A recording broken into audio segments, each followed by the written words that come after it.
नमस्कार साथियों, आप सभी का स्वागत है हमारे YouTube चैनल पर। दोस्तों, आज हम बात करने वाले हैं आरोह पाठ पुस्तक कक्षा 12वीं हिंदी की कविता जो आलोक धनवा जी ने लिखी है, पतंग।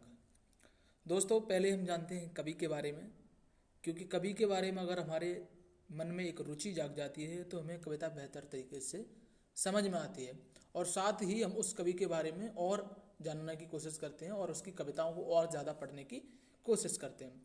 दोस्तों, आलोक धनवा जी एक पत्रकार थे और एक सामाजिक कार्यकर्ता। इन्होंने सिर्फ एक काव्य संग्रह लिखा है, दुनिया रोज बनती है।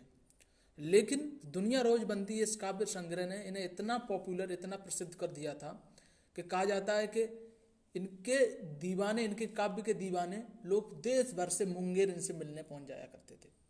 इनका जन्म हुआ था 1948 ईस्वी बिहार के एक जिले मुंगेर में और इनकी प्रमुख रचनाएं हैं भागी हुई लड़कियां, बिरुनों की बेटियां और एकमात्र काव्य संग्रह है दुनिया रोज बनती है। उसी से ये कविता आपकी पतंग ली गई है, जिसे हम आगे पढ़ते हैं और इसके बारे में प्रसंग, इसका संदर्भ और इसकी व्याख्या और इसका काव्य सौंदर्य जानने की कोशिश करते हैं। आप एक कॉपी और एक पेन लेकर बैठिए, हम जहाँ जहाँ बताते चले उन चीज़ों को नोट करते जाइए। उम्मीद है कि आपको वीडियो के अंत तक इतनी बेहतरीन तरीके से कविता समझ में आ जाएगी कि आप इसे लिख भी सकते हैं और दूसरे को समझा भी सकते हैं। तो चलिए पहले हम प्रसंग जानने की कोशिश करते हैं। प्रस्तुत कविता पतंग बच्चों के पतंग प्रेम को उजागर करते हुए बचपन की जिज्ञासा, बचपन की उमंग, बचपन की इच्छाएं और खालिस प्राकृतिक बिंबों का प्रयोग करती है। दोस्तों, हमने यहाँ पर शब्द खालिस प्रयोग किया है, जिसका मतलब बिल्कुल प्योरेस्ट फॉर्म में प्राकृतिक बिंबों का प्रयोग करती है। उसमें कोई लाग लपेट नहीं है, उसको जैसा होना चाहिए, जैसा कवि ने प्रकृति में देखा बिल्कुल वैसा ही निरूपित कर दिया है अपने काव्य में। एक तरफ छत के खतरनाक किनारों को भय है और दूसरी तरफ उस भय पर विजय पाते बच्चे हैं। आप कविता में देखेंगे कि ऐसे किनारे जिन पर गिरने के बाद किसी की डेथ हो सकती है, मृत्यु हो सकती है, लेकिन उन भयंकर और उन खतरनाक किनारों पर भी बच्चे विजय प्राप्त कर लेते हैं। वो कैसे कर लेते हैं, आगे हम कविता में इस पर बात करेंगे। कवि बच्चों की उमंगों के साथ साथ उम्मीदों को आसमान नापने की एक प्रेरणा भी हमें प्रदान करता है। कभी साथ में हमें ये भी बताता है कि हम बच्चों से क्या सीख सकते हैं। उनकी उमंग, उनके उत्साह, उनकी जिज्ञासा और उनके अंदर जो एक कॉन्फिडेंस, एक आत्मविश्वास रहता है कि हम पूरे संसार को नाप सकते हैं, हमसे तेज कोई दौड़ नहीं सकता, हमसे बुद्धिमान कोई नहीं हो सकता। इन चीज़ों को हम एक सकारात्मक तरीके से ग्रहण कर सकते हैं। चलिए अब बगैर देरी करे हुए कविता को पढ़ते हैं और आपके सामने प्रस्तुत है कविता पतंग। सबसे तेज बौछारें गई, भादों गया, सवेरा हुआ। भादों के बाद सावन आता है और सावन का सवेरा बहुत ही मनोरम होता है। सब कोई इंतजार करता रहता है कि एकदम समांतर मौसम, न कोई सर्दी ज़्यादा और न कोई गर्मी ज़्यादा। सबसे मज़ेदार सावन का मौसम होता है और उस समय थोड़ी थोड़ी बूंदें गिर रही होती हैं और उस समय क्या होते हैं, बच्चे पतंग उड़ाते हैं। पतंगों का सीजन आ जाता है। आप किसी गांव में देख लीजिए जाके, भारत के उत्तर भारत, दक्षिण भारत, यानी कहीं पर भी भारतवर्ष में आप देख सकते हो उस समय। और शहरों की तो बात ही क्या है, हर छत पर पतंग लिए हुए लोग अपना पतंग उड़ा के अपना कौशल प्रदर्शित करते हैं कि हम कितनी ऊंची उड़ा सकते हैं और कितनी देर तक उड़ा सकते हैं, दूसरे की पतंग काट सकते हैं। ये सब रहता है। बच्चे इसे सबसे ज़्यादा एंजॉय करते हैं इस टाइम को। सबसे तेज बौछारें गई, भादों गया, सवेरा हुआ खरगोश की आंखों जैसा लाल सवेरा। अब ये देखिए यहाँ पे, अब यहाँ पर अलंकार समझने की कोशिश कीजिए। यहाँ पर देखिए आप खरगोश, यहाँ पर देखिए खरगोश की आंखों जैसा लाल सवेरा। अब मैंने आपको पहली जो आत्म कविता पढ़ाई थी, पहली कविता, उसमें मैंने बताया था कि जब कोई मनुष्य की विशेषता को, मनुष्य एक सजीव प्राणी है और उसकी विशेषता किसी निर्जीव के साथ जोड़ दी जाती है, तब आप देखिए कि वहाँ पर मानवीय कर्ण अलंकार होता है, क्योंकि मानव की विशेषताओं को जोड़ा है तो मानवीय कर्ण अलंकार हुआ। तो खरगोश की आंखों जैसा लाल सवेरा, यहाँ पर खरगोश मानव नहीं है लेकिन वो एक सजीव है, उसकी आंखों की लालिमा से सवेरे की लालिमा को जोड़ दिया गया, तो यहाँ पे मानवीय कर्ण अलंकार हुआ है। ठीक है। शरद आया पुलों को पार करते हुए, यानी शरद, धीरे धीरे शरद आ रहा है। ठीक है, बसंत के बाद शरद आता है, पुलों को पार करते हुए, अपनी नई चमकीली साइकिल तेज चलाते हुए। आपने देखा होगा कि सर्दी की जो सुबह होती है उसके बाद थोड़ी जब धूप निकलती है बहुत चमकीली होती है, तो उसी को इंगित करते हुए कवि ने लिखा है कि अपनी नई चमकीली साइकिल तेज चलाते हुए। यहाँ पर भी क्या है, मानवीय कर्ण अलंकार आपको देखने को मिल रहा है।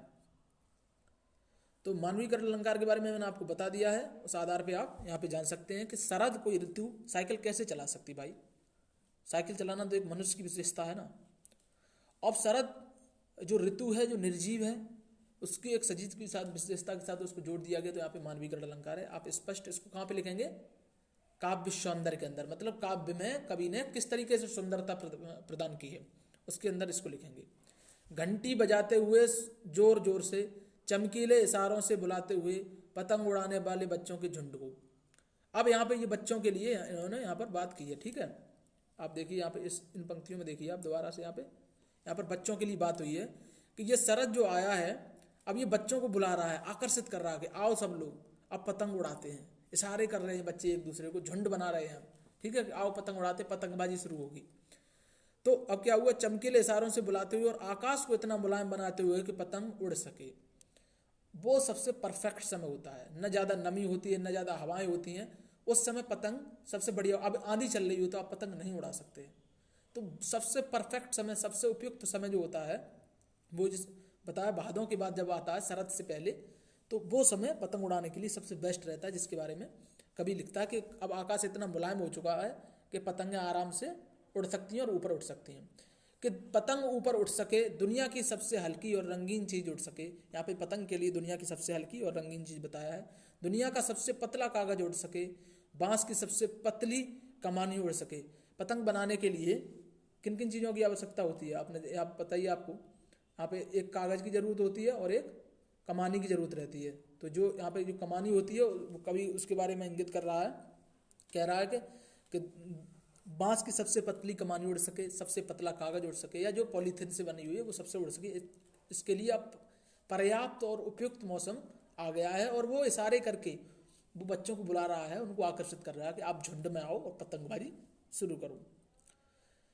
कि शुरू हो सके सीटियों, किलकारियों और तितलियों की इतनी नाजुक दुनिया। उस समय तितलियां, आपने देखा होगा तितलियां भी उड़ रही होती हैं, साथ में बच्चों की किलकारियां होती हैं, शोर होते हैं, जिसमें एक अपना आयाम में एक संगीत होता है। यार वो उस मौसम की बात ही अलग है। आपने पतंग उड़ाई तो आप उसको महसूस कर सकते हैं, और नहीं जिसने भी पतंग उड़ाई उससे आप बात करिए, वो इस कविता को बहुत अच्छी तरीके से एक्सप्लेन कर सकता है। मैंने भी पतंग उड़ाई है, इसलिए मुझे पता है कि वो समय बेस्ट होता है। आपको याद नहीं रहता सुबह से दोपहर तक कब खाना खाने जाना है, कौन घर पे आपको माँ बाप कौन डांटने वाला है, लेकिन पतंग, हमारी पतंग सबसे ऊपर उड़नी चाहिए, और दूसरों की पतंग हमारी पतंग को काट न दे, हम ही उनकी पतंग काटेंगे और लूटेंगे। ऐसा ये जज्बा रहता है बच्चों के अंदर। वो किलकारियाँ, वो शोर उसमें रहता है, और तितलियाँ रहती हैं, एकदम परफेक्ट, एकदम बहुत शानदार और उपयुक्त मौसम होता है पतंगबाजी के लिए। अब बच्चों के बारे में कभी यहाँ पे बता रहा है कि बच्चों की विशेषताओं को बताता है कि जन्म से ही वे अपने साथ लाते हैं कपास। मतलब बच्चे बहुत मुलायम होते हैं। आप कभी छोटे बच्चे को खिलाइए गोद में लेके, कितने मुलायम होते हैं, ऐसा लगेगा आपको कि एक कपास का छोटा सा गट्ठर आपके हाथ में हो। पृथ्वी घूमती हुई आती है उनके बेचैन पैरों के पास।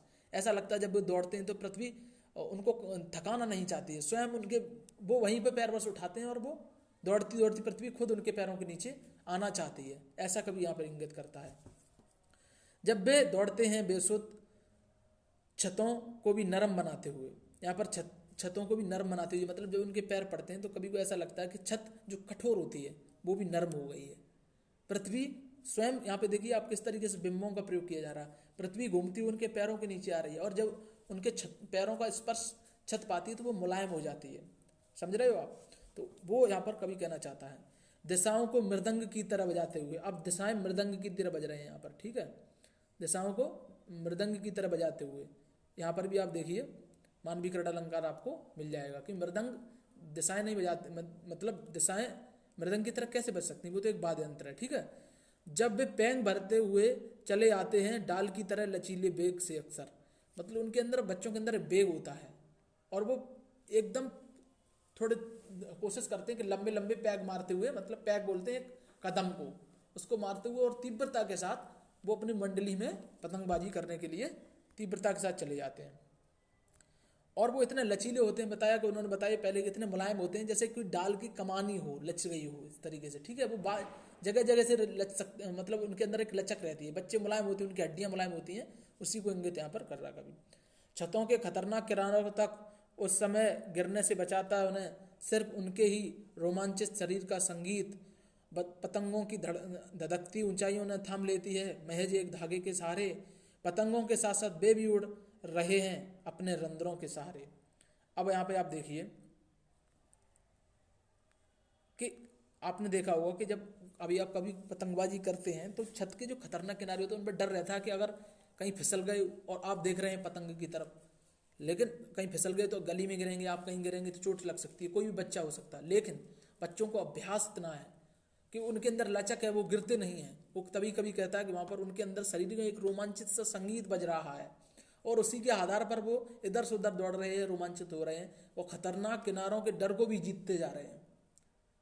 सभी को लग रहा है कि अब गिर जाएगा, अब गिर जाएगा, लेकिन वो गिरते नहीं हैं। वो अपनी पतंगबाजी को, अपनी कला को प्रदर्शित करते रहते हैं और किनारों पर भी आते हैं खतरनाक और वापस भी चले जाते हैं उनको उस डर को जीत करके। ऐसा लगता है कभी वो बच्चे की कल्पना के साथ वो आकाश नाप लेना चाहता है अपनी पतंग के सारे, वो तमाम ऊंचाइयों को छूने का संदेश यहाँ पर कवि दे देता है बच्चों के इस प्रयास के माध्यम से।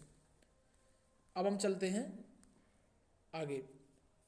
इसमें लिखा है, अगर वे कभी गिरते हैं छतों के खतरनाक किनारों से और बच जाते हैं, तब तो और भी निडर होकर सुनहले सूरज के सामने आते हैं और पृथ्वी भी तेज घूमती हुई आती है उनके बेचैन पैरों के पास। और अगर कोई बच्चा जैसे गिर जाता है तो वो उस बहुत सॉफ्ट रहता है, मुलायम रहता है, उसकी हड्डियाँ इतनी मुलायम रहती हैं कि अक्सर उसको चोट नहीं लगती है। अगर किसी नाजुक जगह पर उसको ना आ जाए उसके, तो फिर उसको चोट नहीं लगती है। तो वो कहता है कि जब वो इस तरीके से छत पर गिरकर और उसको बच जाते हैं तो उनके अंदर एक और निर्भीकता आ जाती है और उनकी गति और तीव्र हो जाती है।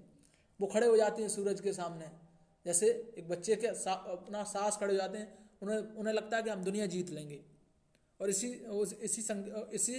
संदेश को कवि पूरे संसार को देना चाहता है बच्चों के माध्यम से। तो वे और भी तेज हो जाते हैं, उनकी गति तेज हो जाती है और तब कवि को ऐसा लगता है कि पृथ्वी अब और तेज घूम रही है उनके पैरों के नीचे आने के लिए। उनके बेचैन पैर हैं, वो तेजी से दौड़ते जा रहे हैं, वो उनको ऊर्जा की कमी महसूस नहीं होती, वो तेजी से दौड़ते ही जा रहे हैं। तो कवि को लगता है कि पृथ्वी और तेज घूमना चाहती है ताकि उनके पैरों के नीचे आ सके। ठीक है, तो यहाँ पर यह कविता खत्म हो जाती है और हम आपको शुक्रिया अदा करेंगे कि आपने यहाँ पर पूरी वीडियो को हमारे को देखा। ठीक है, उम्मीद करते हैं कि आपको अगर वीडियो पसंद आई हो तो हमारे चैनल को सब्सक्राइब करिए, अपने साथियों के साथ इसको शेयर करिए और जो चीज़ें हम सुधार सकते हैं और आप जो और चीज़ें चाहते हैं और विशेषताएं इसके अंदर जो लाई जा सकती हैं वो आप कमेंट सेक्शन में बताइए, जिससे हम अपनी आने वाली वीडियो को सुधार के साथ प्रस्तुत कर सकें, जिससे आप और लाभान्वित हो सकें। आपने इस वीडियो को अंत तक देखा, इसके लिए मैं दिल से आपका आभार व्यक्त करता हूँ।